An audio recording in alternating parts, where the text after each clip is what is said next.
Hi, അപ്പോൾ ഞാനിന്ന് സിമ്പിളായിട്ടുള്ള ഒരു സ്ലീവ്ലെസ് കോട്ടാണ് സ്റ്റിച്ച് ചെയ്യാൻ പോകുന്നത്. ഇതുപോലത്തെ ഒരു കോട്ടാണ് ഇതുപോലെ തന്നെ സ്റ്റിച്ച് ചെയ്യാനായിട്ടാണ് പറഞ്ഞിട്ടുള്ളത്. ഇപ്പോൾ ഏത് ജോലി നോക്കിയാലും എല്ലാവരും ഈ കോട്ട് യൂസ് ചെയ്യുന്നുണ്ട്. അപ്പോൾ ഓരോ പ്രൊഫഷൻ അനുസരിച്ചിട്ടാണ് നമ്മൾ ആ കോട്ട് സ്റ്റിച്ച് ചെയ്യുന്നത്. അപ്പോൾ ഈ കോട്ടാണെങ്കിൽ അങ്ങ് വലിയ മോഡലായിട്ടൊന്നുമില്ല, വെറുതെ സിമ്പിളായിട്ടുള്ളൊരു കോട്ടാണ്. ഇതുപോലത്തെ കോളറും വെച്ചിട്ട് അതിനുശേഷം താഴെ 2 പോക്കറ്റ്, ഒരു സിമ്പിളായിട്ടുള്ള ഒരു പോക്കറ്റും വെച്ചിട്ടാണ് ഈ കോട്ട് സ്റ്റിച്ച് ചെയ്യാൻ പോകുന്നത്. ഇതേ അളവിന് സ്റ്റിച്ച് ചെയ്യണം, അതുകൊണ്ട് ഈ കോട്ട് തന്നെ നമുക്ക് അളന്നെടുത്ത് സ്റ്റിച്ച് ചെയ്യാം. അതിനായിട്ട് 1.25 മീറ്ററാണ് ക്ലോത്ത് എടുത്തിട്ടുള്ളത്. 1.25 മീറ്ററിൽ തന്നെ നമുക്ക് ധാരാളം മതിയാകും. എന്താണിത്? സ്ലീവ്ലെസ് കോട്ടാണ്. ആദ്യം നമുക്ക് ഈ കോട്ടിൻ്റെ ഇറക്കം ഒന്ന് അളന്നെടുക്കാം. അപ്പോൾ മുകളിൽ നിന്നും നമുക്ക് താഴെ അറ്റം വരെ ഒന്ന് അളന്നു കൊടുക്കാം. അപ്പോൾ ഇവിടെ കിട്ടുന്നത് 27 ഇഞ്ചാണ്. അപ്പോൾ ഇതിൽ നിന്നും ഒരു 2 ഇഞ്ച് കൂട്ടി 29 വേണം നമുക്ക് ഇറക്കത്തിനായിട്ട് എടുക്കാൻ. ഇനി നമുക്ക് വണ്ണം അളന്ന് നോക്കാം. വണ്ണം അളക്കാനായിട്ട് അകം വശം വേണം നമ്മൾ അളക്കാനായിട്ട് എടുക്കേണ്ടത്. നമ്മുടെ സ്റ്റിച്ചിങ് ഇവിടെ തൊട്ടാണ് വന്നിട്ടുള്ളത്, പക്ഷേ നമുക്ക് ഈ അറ്റത്ത് നിന്നും ഇങ്ങറ്റം വരെ അളന്ന് കൊടുക്കണം. 14.5 കിട്ടുന്നത്. അത് അത്രയും അങ്ങനെ തന്നെ എടുക്കണം. എനിക്കൊരു 3 കോട്ട് സ്റ്റിച്ച് ചെയ്യണമായിരുന്നു. ഇത് 2 കളറും അതുപോലെ ഒരു ബ്ലാക്ക് ഞാൻ സ്റ്റിച്ച് ചെയ്ത് കഴിഞ്ഞു. അപ്പോൾ ഈ തുണിയിൽ നമുക്ക് ആദ്യം വണ്ണം 14.5 അളന്നെടുക്കാം. ഇവിടെ വരെ. അതിനുശേഷം അതങ്ങനെ ആ അറ്റവശം വരെ അങ്ങനെ പിടിച്ചിട്ട് തിരിച്ചൊന്ന് മടക്കി കൊടുക്കണം. ഇങ്ങനെ താഴെ കണ്ടോ 4 ലെയർ വരും നമ്മളിങ്ങനെ മടക്കുമ്പോൾ. കണ്ടല്ലോ, ഇതിങ്ങനെ ഇങ്ങനെ വരുമ്പോൾ ഇങ്ങറ്റത്തിൽ നമുക്ക് 14.5 ഇഞ്ച് വരുന്ന രീതിക്ക് ഞാൻ ഈ രീതിക്കാണ് മടക്കി എടുത്തിട്ടുള്ളത്. അപ്പോൾ വണ്ണം 14.5യും ഇറക്കം 29 പറഞ്ഞിരുന്നത്. പക്ഷേ ഈ ക്ലോത്ത് 28.5 ഉള്ളത്. പിന്നെ അത്രയും നമുക്ക് മതിയാവും. എന്തെന്ന് വെച്ചാൽ ഈ എൻഡാണെങ്കിൽ നമുക്ക് 1 ലെയർ മടക്കി അടിച്ചാൽ മതി, അതുകൊണ്ട് അത്രയും തന്നെ മതിയാകും. ഈ അറ്റത്തുള്ളതാണ് കഴുത്ത്. അതിൽ ഫ്രണ്ടിൽ നിൽക്കുന്നത് ഫ്രണ്ട് കഴുത്തും ബാക്കിലുള്ളത് ബാക്ക് കഴുത്തുമാണ്. ഇനി നമുക്ക് അതിൻ്റെ മുകൾ ഭാഗത്ത് തന്നെ നമുക്കൊന്ന് അളക്കാം. ആ അറ്റത്ത് നിന്ന് 2 ഇഞ്ചാകുമ്പോൾ ഒന്ന് മാർക്ക് ചെയ്ത് കൊടുക്കണം. അതുപോലെ 7.5 ഇഞ്ചാകുമ്പോൾ അടുത്തൊരു ഒന്നുകൂടി മാർക്ക് ചെയ്ത് കൊടുക്കണം. അതുപോലെ അറ്റത്താണെങ്കിൽ അത് ആം ഹോളാണ്. ആം ഹോൾ നമുക്ക് 7.5 ഇഞ്ച് തന്നെ മാർക്ക് ചെയ്ത് കൊടുക്കാം. അതുപോലെ നമ്മളത് ഇങ്ങനെ മടക്കി ഇട്ടതിന് ശേഷം ഉടനെ തന്നെ അത്രയൊന്ന് കട്ട് ചെയ്ത് മാറ്റാം. ഈ ആം ഹോൾ കട്ട് ചെയ്യുന്ന ഭാഗം ഞാൻ ചെറുതായിട്ടൊന്ന് വരയ്ക്കുന്നുണ്ട്.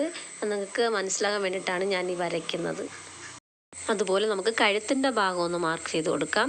കഴുത്തിൽ നമുക്ക് ആദ്യം വരുന്നത് ഫ്രണ്ടാണ്. അപ്പോൾ ഫ്രണ്ട് മുകളിൽ നിന്നും താഴേക്ക് 5.5 ഒന്ന് മാർക്ക് ചെയ്ത് കൊടുക്കണം. അതുപോലെ ബാക്ക് കഴുത്ത് മുകളിൽ നിന്നും 1.5 ഇഞ്ചിലോട്ടൊന്ന് മാർക്ക് ചെയ്ത് കൊടുക്കണം.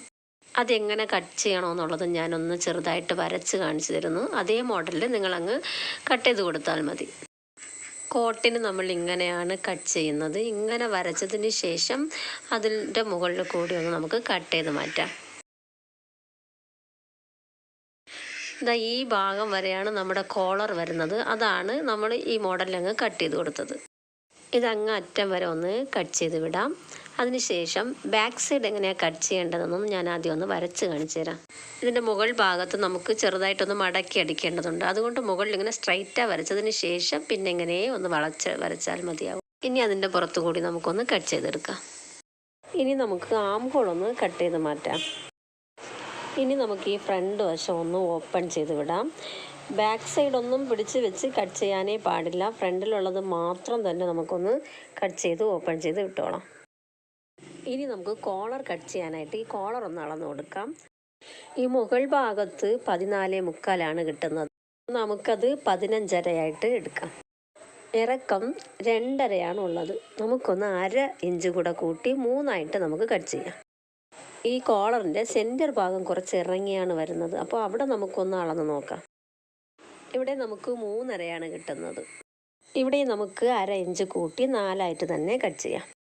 അപ്പോൾ നമുക്ക് കോളർ കട്ട് ചെയ്യാം. അതിനായിട്ട് ഇങ്ങനെ 2 പീസ് ചേർത്ത് വേണം ഇട്ട് കൊടുക്കാൻ. അപ്പോൾ നമുക്ക് 15.5 പറഞ്ഞിരുന്നത്. അതുപോലെ 15.5 മാർക്ക് ചെയ്ത് കൊടുക്കാം. അതുപോലെ ഇപ്പുറത്തെ വശത്തുള്ള ഈ നമ്മുടെ ക്ലോത്തിൻ്റെ ആ എൻഡ് ഭാഗം നമുക്കത് എടുക്കണ്ട. അതിൻ്റെ ഇപ്പുറത്ത് വെച്ച് മാർക്ക് ചെയ്ത് കൊടുത്താൽ മതി. എന്തെന്ന് വെച്ചാൽ അത് സ്റ്റിച്ച് ചെയ്ത് കൊടുത്താൽ അവിടെ നല്ല തിക്കായിട്ട് വേണം നമുക്ക് കിട്ടുന്നത്. അതുകൊണ്ട് ആ ഭാഗം നമുക്ക് കട്ട് ചെയ്ത് മാറ്റണം. ഇനി അതുപോലെ മുകളിൽ നിന്ന് താഴോട്ട് 3 ഇഞ്ചിന് നമുക്ക് മാർക്ക് ചെയ്ത് കൊടുക്കണം. നമ്മളിവിടെ 1/2 ഇഞ്ച് കൂട്ടിയിട്ടിട്ടുണ്ട്. അതെന്താണെന്ന് വെച്ചാൽ മുകളിലും താഴെയും അതുപോലെ സ്റ്റിച്ച് ചെയ്യുമ്പോൾ തയ്യൽ തുമ്പിനായിട്ട് നമുക്ക് 1/4 ഇഞ്ച് വെച്ച് നമുക്ക് ആവശ്യപ്പെടും. അതുകൊണ്ടാണ് 1/2 ഇഞ്ച് കൂട്ടിയിട്ടത്. നെക്സ്റ്റ് സൈഡും അതുപോലെ തന്നെ 3 ഇഞ്ചിൽ മാർക്ക് ചെയ്ത് കൊടുക്കണം. ഇനി ഇതിൻ്റെ സെൻറ്ററിലൊന്ന് മാർക്ക് ചെയ്ത് കൊടുക്കണം. 15.5 നോക്കുമ്പോൾ അതിൻ്റെ സെൻറ്റർ 7.75 അപ്പോൾ ആ സെൻറ്റർ ഭാഗത്തൊന്ന് മാർക്ക് ചെയ്ത് കൊടുക്കുക. അവിടെ നമ്മൾ അളന്നപ്പോൾ 3.5 കിട്ടിയത്. നമുക്കിവിടെ 4 മാർക്ക് ചെയ്ത് കൊടുക്കണം. ഇനി നമ്മൾ ഇവിടെ ഇങ്ങനെ വരച്ചിട്ടാണ് കട്ട് ചെയ്യുന്നത്. നമുക്ക് ഈ 2 വശവും ഒന്നുപോലെ വരണം. അപ്പോൾ നമുക്ക് പകുതി ഒരു വശത്ത് മാത്രം വരച്ച് കൊടുത്തതിന് ശേഷം 2 സൈഡും ഒന്ന് നമുക്ക് കട്ട് ചെയ്ത് മാറ്റാം. ഇനി നമുക്കിതിനെ ഒന്ന് 2ആയിട്ട് ഇങ്ങനെ മടക്കിയെടുക്കാം. അങ്ങനെ മടക്കിയതിന് ശേഷം നമ്മൾ ഒരു വശത്ത് അങ്ങനെ വരച്ച് വെച്ചിരുന്നല്ലോ, ആ ഭാഗത്ത് കൂടി അങ്ങനെ കട്ട് ചെയ്തെടുത്താൽ മതി. നമുക്ക് അപ്പോൾ ഇങ്ങനെ കട്ട് ചെയ്യുമ്പോൾ നമുക്ക് 2 വശവും ഒന്നുപോലെ അങ്ങ് കട്ട് ചെയ്ത് കിട്ടും. അങ്ങനെ നമ്മൾ കോളർ കട്ട് ചെയ്ത് കഴിഞ്ഞു. ഇനി നമുക്ക് കട്ട് ചെയ്യേണ്ടത് ഒരു പോക്കറ്റാണ്. ഒരു 2 സൈഡും നമുക്ക് 2 പോക്കറ്റ് വേണം. അതിനനുസരിച്ച് നമുക്കൊരു സ്ക്വയറിലായിട്ട് കട്ട് ചെയ്ത് കൊടുക്കാം. നമുക്ക് നേരത്തെ തന്ന ഡ്രസ്സിൽ എത്ര ഉണ്ടോ അതനുസരിച്ച് അത് അളന്നിട്ട് 1/2 ഇഞ്ച് വെച്ച് നമുക്ക് കൂട്ടിയിട്ട് കട്ട് ചെയ്തെടുക്കാം.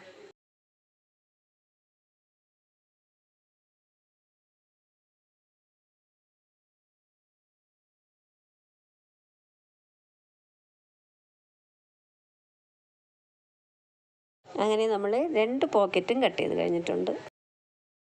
അതുപോലെ ഫ്രണ്ട് വശത്ത് ആണെങ്കിൽ നമ്മൾ ഈ മോഡലിൽ കട്ട് ചെയ്തത് കൊണ്ട് ഇവിടെ നമുക്കൊരു പീസ് ജോയിൻ ചെയ്ത് വേണം കൊടുക്കാൻ. എന്താണെന്ന് വെച്ചാൽ നമ്മളിതിൽ ലൈനിങ് ഒന്നും തന്നെ യൂസ് ചെയ്യാതെ സ്റ്റിച്ച് ചെയ്യുന്ന കോട്ടാണ്. അതുപോലെ തന്നെ ഈ ആം ഹോളിൽ നമുക്ക് ക്രോസ് പീസ് വെച്ച് ജോയിൻ ചെയ്യണം. അതിനും നമുക്ക് കട്ട് ചെയ്യേണ്ടതുണ്ട്. അപ്പോൾ ഫ്രണ്ട് സൈഡിൽ നമുക്ക് ജോയിൻ ചെയ്യാൻ വേണ്ടിയിട്ട് ഞാൻ 4 ഇഞ്ചിൽ ഒരു ലോങ് പീസ് കട്ട് ചെയ്തെടുത്തു. അപ്പോൾ നമ്മുടെ കട്ടിങ് കഴിഞ്ഞു. നെക്സ്റ്റ് ക്ലാസ്സിൽ സ്റ്റിച്ചിങ് എങ്ങനെയെന്ന് കാണാം.